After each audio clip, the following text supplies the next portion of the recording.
Good evening and welcome to episode 5 of In at the Side. I'm joined by regular Neil Williamson, our guest host again. He's managed to talk himself on again, JK, and Wasps winger Marcus Watson. How are you doing this evening, Marcus?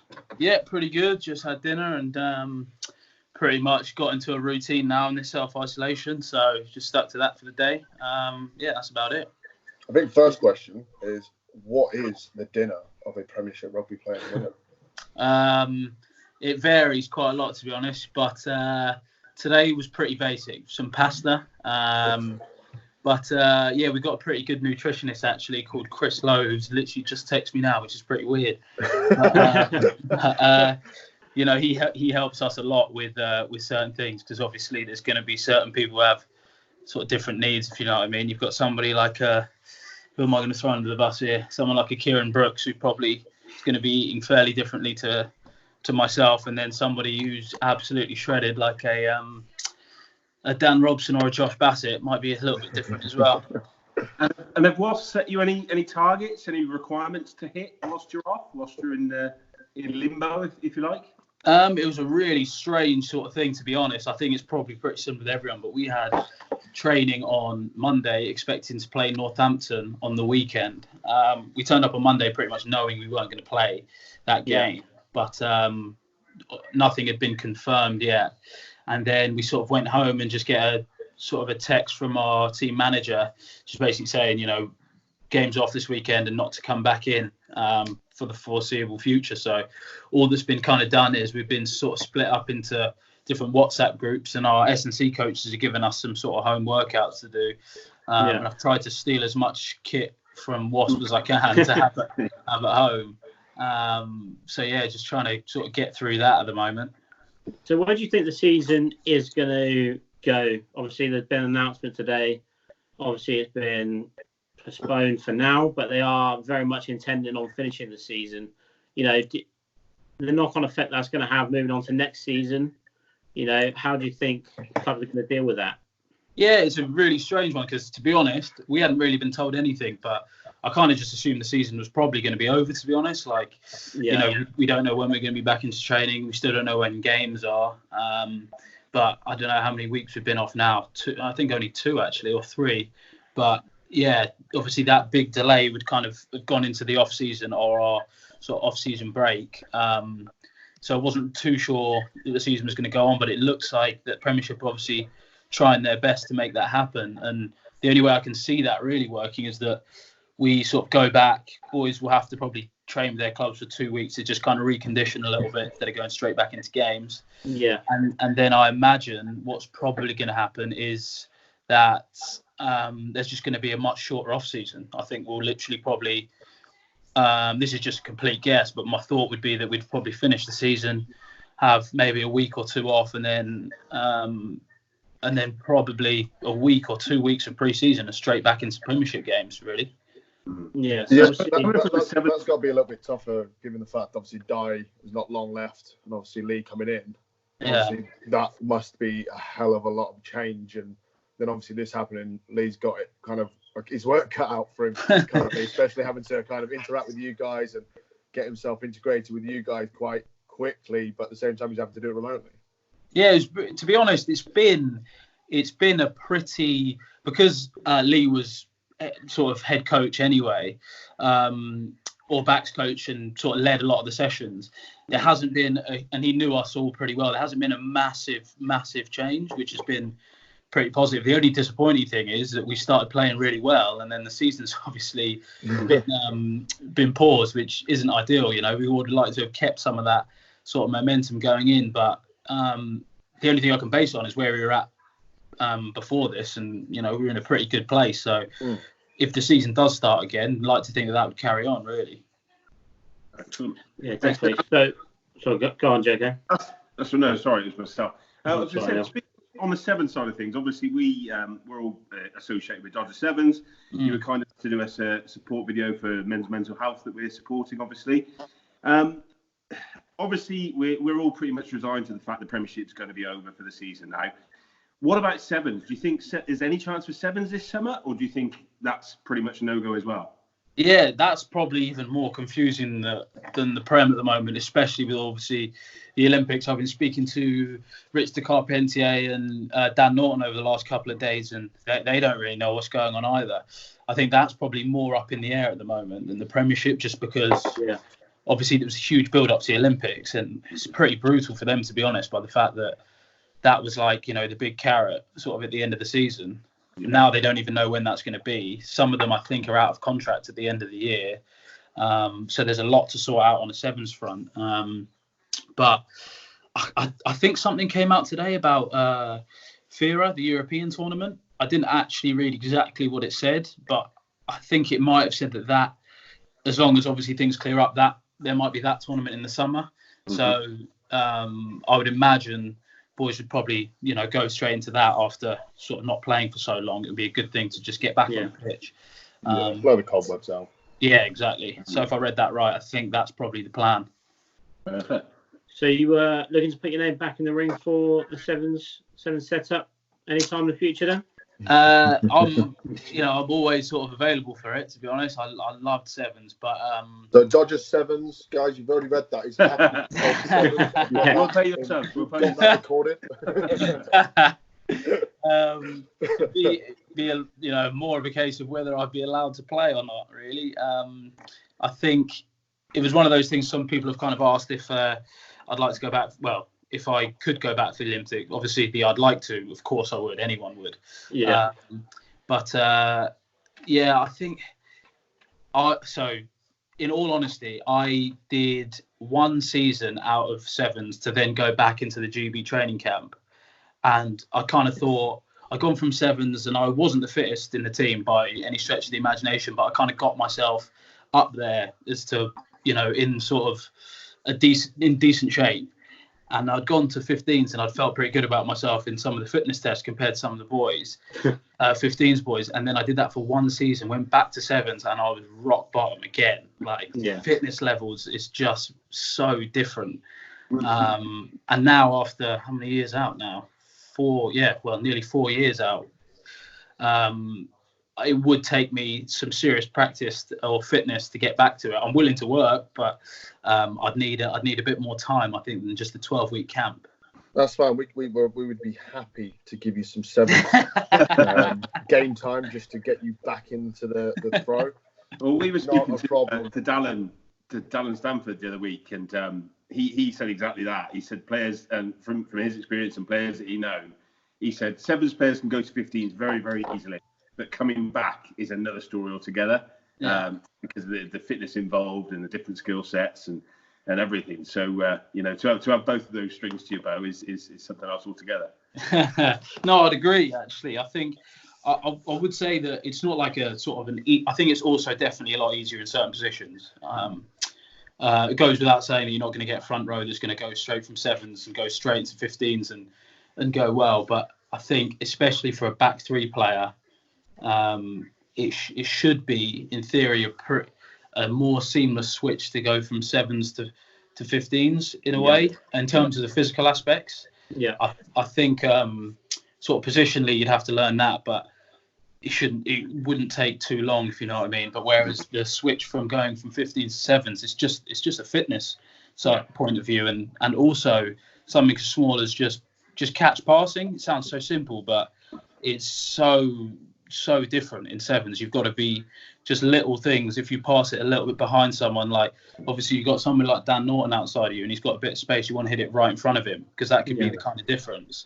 And you don't necessarily, I think Wasps are pretty good at it at the moment, especially with Lee is pretty good at getting us to work on our skills and stuff, but sometimes you definitely work on your skills more in sevens and you've just got a bit more time and space. But yeah, like you're saying, with that skills element, it's definitely just as important, if not more, in sevens.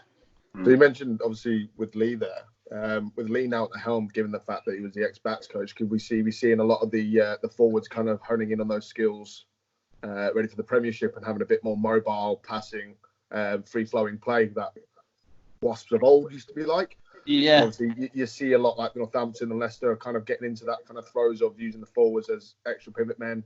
Are we going to see a lot of that with Wasps now Lee's at the helm? Yeah, I think exactly like you said. Lee's big on his skills. So is our defence coach as well, who's an ex sort of attack coach. We've got when you look at some of our sort of forwards, we've got sort of Nizam Carr, Thomas Young, who could easily slip in the backs, to be honest. I think Lee's put a big emphasis on playing like sort of exactly like you said, like the Wasps way, or the Wasps way of old almost.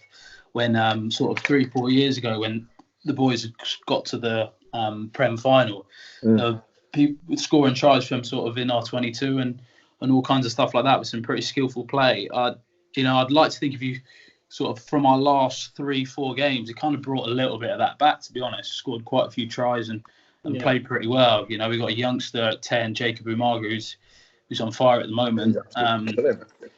Jack Willis is one of the biggest freaks I've ever played with. So, we've got some talented players. And I think the last couple of games we've been expressing ourselves a little bit. That's good to see. So obviously, just coming back to the sevens point, obviously you talked about the skill level and importance and the fitness. Do you think there's any other barriers as to why we don't see more sevens players transitioning across to the Premiership and Championship? Yeah, definitely. I think when you look at, if you look at sort of New Zealand and you look at their 15s team, there's so many of them that have played sevens, and they kind of use it much more of a pathway than I'd say we do now. Yeah, there's a bit more of a big separation. Like Rory McConaughey's a big sort of since he has been sort of the dual 15s and sevens players represented England. I don't know who the last one was, but it would have been probably quite a long time ago. Whereas you look at New Zealand, there's like half their team, I think over half their team, including their forwards, have all sort of played sevens. I just think there's that big separation right now just between sort of sevens and 15s, which makes it a lot more difficult to kind of transfer over. And then obviously there's a contractual element of it, which is pretty complicated, because to play sevens, you'll obviously have to get allowed from your club. Yeah. I don't know if I think some clubs have a strange view on sevens and don't see it as being as sort of as progressive as I probably would myself. If I was a youngster now, I'd love to play sevens at the start of my career for a year or two, and then come sort of play some 15s, try and do a bit of both. But it's got to be managed pretty well, because that's another thing that's tough. Is I've done it before one season where I was sort of contracted I had one season at Saracens when I was 19, and I was sort of contracted with Saracens and sevens. And to be honest, that ended up horribly, because I was kind of, Saracens kind of want you to train, sevens want you to train, so you're kind of going between two. You don't really get too much rest, and as a youngster you want to train as much as you can. You kind of end up getting run into the ground. So if there was a way that could be done properly, I think it would be such a good tool to have some of the youngsters going. Someone like Rico Ioanes, I think he'd be the one that tell you sevens has done him a massive amount of good. Well, it does. It hones, at the end of the day, it hones your skills, and it gives you newer skills you generally have. You look at, say, in the amateur / semi-pro leagues, some people can't pass off their opposite hand. Yeah, exactly. In sevens, it is one of the most fundamental things that you have to do. 100%. And obviously, if you transition that into 15s, or you've got a full back line who can pass off both hands, automatically from a simple skills level, you kind of got one up on an opposite team who can only pass off one. Yeah, completely agree. And then it's even just a simple thing of one, confidence, because like you said, someone might not be as great at passing off one side and the other. They play a 15s game, someone's wide open and they might just tuck and go because they don't have the confidence to throw that pass. I think a big thing which doesn't really get talked about that much is, so I'll use Rico Ioane as an example again. He's 17, playing in Wellington in a packed out final against England.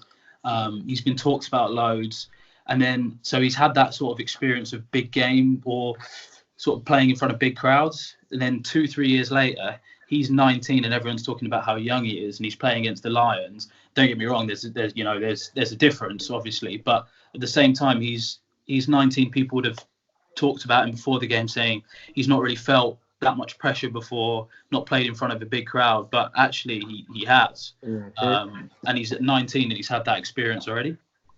Do you find in sevens you're more willing to try the cheeky shots, the cheeky chips, the the things that wouldn't necessarily you wouldn't even dream of trying in 15s. Do you think that's part of the Spot as UA? Yeah. No, I'd say there's probably an element of that, to be honest, because with 15s, it's obviously it's a lot more tactical, and you've got your you talk about certain things. You have a whole week and you talk about one certain team, and sometimes that can be almost one thing about a team.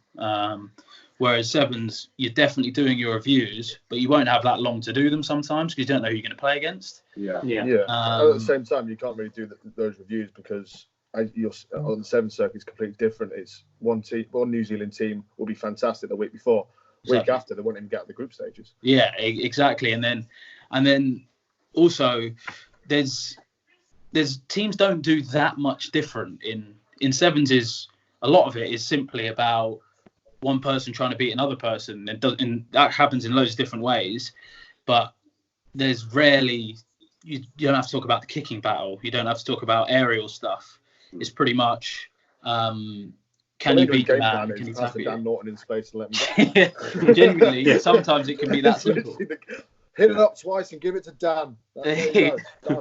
Exactly, and obviously when you're talking about trying things, I think it kind of brings it out of you sometimes anyway, because a lot of the time you play if you enjoy attacking rugby, you'll probably like sevens, and those kind of, I feel like this is probably a very general assumption, but those kind of players are probably the more likely ones to try those kinds of things as well. If you look at somebody like Quade Cooper, who's all over the internet at the moment for his backwards NFL runs that he's been doing. What the hell was that? It was disgusting. Disgusting behaviour. That's nuts. Yeah. Ridiculous. But obviously he's up there with probably one of the biggest mavericks around, and he was pretty interested in sevens as well. I just feel like with certain personalities, it kind of goes together. Yeah, I know. I don't know. He would have absolutely tore, especially in his younger years when he was a lot fitter. He'd have torn teams. Well, that's a perfect example of someone who probably just needed a bit more time. Yeah. But I don't think now he could keep up with the pace. I think the pace of it all is going to be a bit difficult for Quade. He'd be there more to pivot and to do those cheeky shots. But 100%. As a general full season, he'd probably burn out halfway through and he's done. Yeah. But like you said, if he played when he was probably a bit younger, you give him once, it might take him a season, maybe a season and a bit, but he'd probably get there. Yeah. Okay. So just sticking last part of the transition, I want to do a little thing. So JK, if you could pick one player from what you think would be suited to moving over to the seven circuit, and then Marcus, if you could pick one as well, just compare your answers and see where your heads are at. Sorry, one Wasps player to go sevens. Yeah. And why? Jesus. Sorry to excuse you, Neil, but I don't think you'd know any players. Whoa. There's Mr. Running fast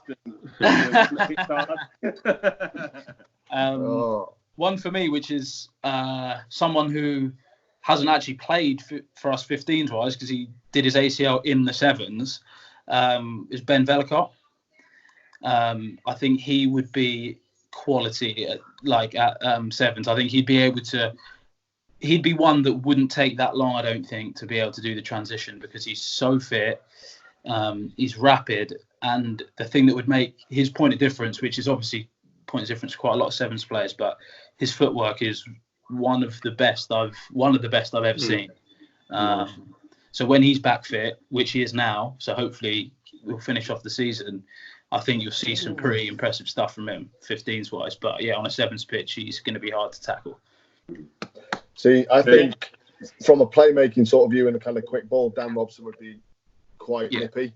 Yeah. Just from that Skyper on the sides. In Marga, with he's just his rugby brain is just mental. I just don't know what some of the stuff he's doing. So either all of them two transitioning across would be quite easy just from that pivot play. Yeah, I think so as well. So a question I wanted to ask you from a hypothetical sense. Imagine the Olympics is going ahead. Imagine the Lions Tour is going ahead. Now you can Which they are next year. Say again. Which they are next year. Yeah. Well, JK, you can't interrupt in mid-flow. Yeah, that's it. Don't interrupt my mojo. If you have a chance of winning Olympic gold in sevens, or beating and guaranteed a beat in South Africa in the Lions Tour, which one would you choose? I've been asked this question before, basically being like, would you want to be in your brother's shoes or yours in terms of the Olympics or the Lions? And I was like, it was a pretty tough one for me. But what I ended up saying is to win gold would be unbelievable. And I think to say you're an Olympic gold medalist is something that everybody sort of is just, it's like the epitome of sport almost, you know what I mean? Yeah. So I would probably go with that one. Yeah. So we talked about your brother. Who's got the better step? Who's got the better step? Yeah, who breaks ankles better? That's a pretty tough question. Do you know normally, what as well? It would be who's the better winger. Who's got the better step? I think the easy way to answer this for me is I've got a better left foot step and he's got a better right foot step. So what you're saying is you used to tear up the 3-leg race at school? Literally, it's weird that I prefer stepping on my left, he prefers stepping off his right, and then our youngest brother doesn't really have a preference, kind of goes off both. Yeah, exactly. See, now we need to get both of the brothers on here so we can ask them the same question and see if we can tally up. We all say different things. So, exactly. Obviously, we're all in lockdown at the moment. Now, this is more aimed towards grassroots players, not obviously professionals or semi-professional players. But do you have any tips for players to remain fit or to hone the skills whilst in lockdown? To be honest, I would say a big thing we've kind of been told, the RPA have helped us massively because obviously pretty uncertain times. There'll be a lot of sort of anxious rugby players around, not exactly knowing what to do, especially some boys are out of contract at the moment, so that's going to be pretty tough times. But the one thing that's definitely helped me is just go back to set up a bit of a routine, I'd say. Obviously now there's nothing really to do at home, so I've kind of had I've just set out a routine and I pretty much do that every day.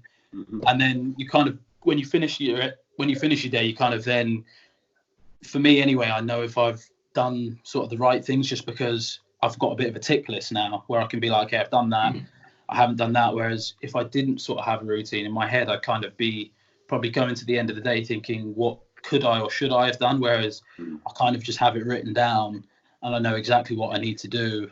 And I've got a bit of a plan now. Perfect. And what have you been doing to keep yourself busy outside of rugby training and things like that? To keep yourself...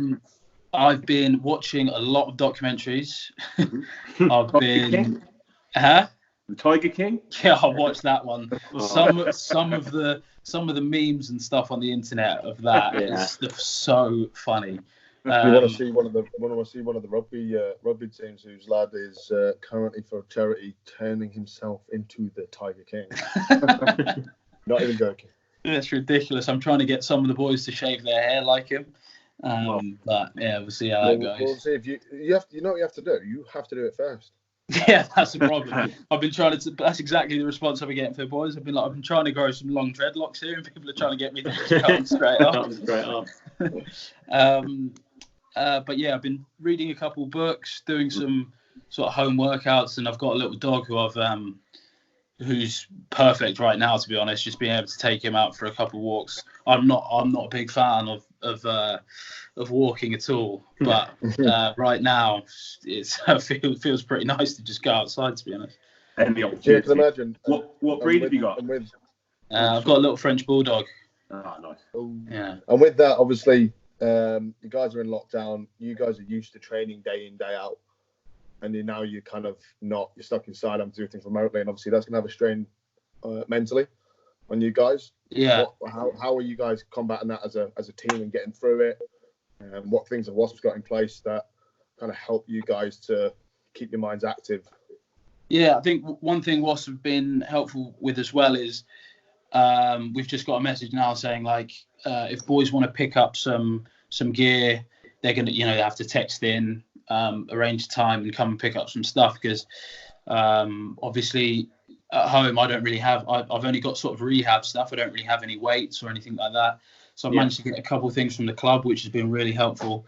Our RPA rep, Charlie Matthews, has been awesome with sort of getting the RPA to help us look at certain things. There's a few sort of free online courses that some boys have been sort of undertaking.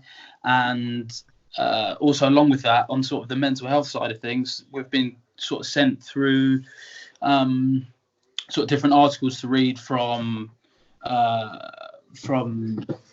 different doctors, kind of explaining what would be sort of our ideal thing to be doing right now in terms of just trying to keep ourselves active, because a lot of people, it's a perfect time for a lot of people to be worrying, especially about next year or not knowing. So there's a lot of articles trying to help boys about that, which has been great, to be honest. No, that's really good.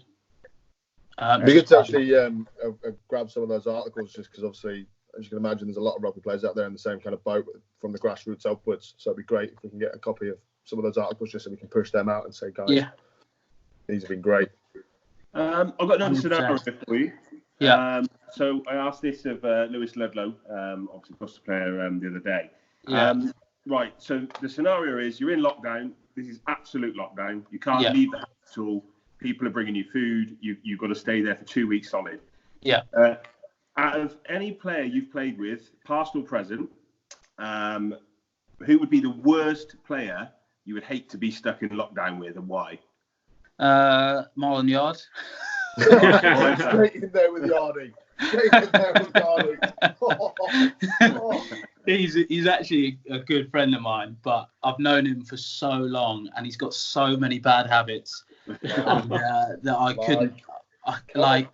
So I lived with him for 1 year, and he'd be the kind of guy where, obviously, this wouldn't be a problem in isolation, but I'd go up to my room and a couple of T-shirts would just sort of be missing. Without any idea sort of what's going on. I go in Marlon's room and he's got 4 of my T-shirts all just on the floor, and he was like, "Oh yeah, sorry mate, I was gonna say, but I forgot," and all this, and he's got 4 of my T-shirts in there. Doesn't wash up anything at all either. I mean, I love him, but he's a nightmare at the same time. Sorry, so flip side. I was going to say, on the flip side, who would make it a dream? Who could you happily move in there with tomorrow and do it for 4 weeks? Jeff Williams. Jeff Williams. No. Marlon's staying in the bad. He's not getting out. Jeff Williams for me. And why would he make it good? Because we were roomies in sevens. He's now he's one of my best mates. When we were sort of rooming together, we'd pretty much just be almost like in isolation anyway when you're stuck in your hotel rooms, watching a lot of documentaries. We get on really well. And he's just a funny bloke to be around, so he'd keep me entertained. Excellent. Good news. So we'll come up to half an hour mark. Watson, I just want to thank you very much for joining us. Obviously, really appreciate you coming on the show and helping us spread the message. Thanks very much, and hopefully we'll get the season back up and running and see you running a few more tries. Thanks, mate. No problem, guys. Thank you very much for having me. Thanks for coming on. Win again, please. Perfect. What's JK saying now? I need Wasps to start winning again. Yeah, mate. Well, hopefully the season starts again. We kick on, because I don't know where we are. I think we're 5th at the moment. 5th or 6th? No, we're 6th. So so we can get there. A couple more wins. We're flying. And with Newcastle coming up, is there anyone that you've looked at in their squad thinking, he could be an issue? Sonotti always. Yeah. Every time. Yeah. He's a quality guy. We got on really well when he was at Newcastle. When I was at Newcastle, sorry. But he's a really, really good bloke, but he's also not that fun to play against. I know. Perfect. So thanks very much, Marcus. Oh, go on, JK again. No, I was just wondering, were you around the same time as Danny Caprice was there at in the sevens, or was he before you? No, he was there for my first 2 years or first year. Me and Danny went to school together. Hold on. I'm trying to remember what school. I know what school he went to. Was it? It wasn't Oakland's, no? No. Secondary school. He went to a school in Kent. Yeah, Chatham Grammar for boys. I wouldn't have got that actually. Yeah, me and him were same year, played rugby, and we were the best under 16s in the school's history. He's a very good guy, but I've not spoken to him in a very long time actually. Down in Sussex, the last I saw, like Hove, Brighton way, doing their backs coaching or head coaching or something. Oh, right, because he was in Australia for a while, and then I knew he came back, but yeah. I don't know what's happened since then. Last time I played with him was horrific actually. He broke his ankle really badly in Singapore. Yeah, and then I think he tried rugby league for a bit, but went to Bradford Bulls on trial. Did he? Yeah.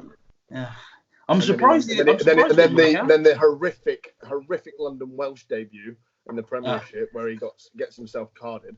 Yeah, he's a good player as well, mate. Really good player. Absolutely rapid. Yeah, quality sevens. He's a good lad, to be fair. Him and his family are really good people. Yeah, he's a good guy. He is. Perfect. That's it. All right. Sorry. No worries. Third attempt. Marcus, we'll catch you soon. Perfect. Cheers, guys. Thanks for having me. Cheers, bud.